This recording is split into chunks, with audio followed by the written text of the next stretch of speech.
Now, some men are just deadbeat dads. They really are. Yeah, I'm not justifying. But majority of the time, and I said this before, is men typically don't give up on children, but they do give up on co-parenting if the wife is too difficult. That happens a lot. When there's some mothers who make even seeing the child a headache and really, really drive that man away, he ends up giving up on the children. And children are just collateral damage from the mum being too difficult. And then what the mum does is brainwash the children into thinking that the dad was this and the dad was that and dad was that. So that child grows up into the real world thinking dad is a prick, mum was the savior.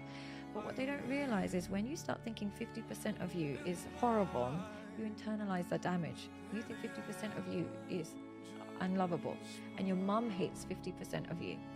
So damaging. This is where it really triggered me.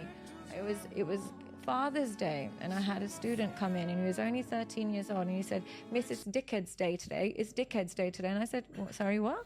And I said, "It's Father's Day. What are you talking about?" He said, "My mum says it's Dickhead's Day today." And I said, "Okay." And I didn't want to tell him off because he was obviously trying to release something. My mum says that dad used to do that and listed all of these things that dad did. And I looked at this boy and I had to take a minute. And I said, okay, because I started to cry. Yeah, because I was thinking in her desperate attempt to find emotional connection with her children and release her anger and resentment, she's causing this young boy so much damage. She has no idea.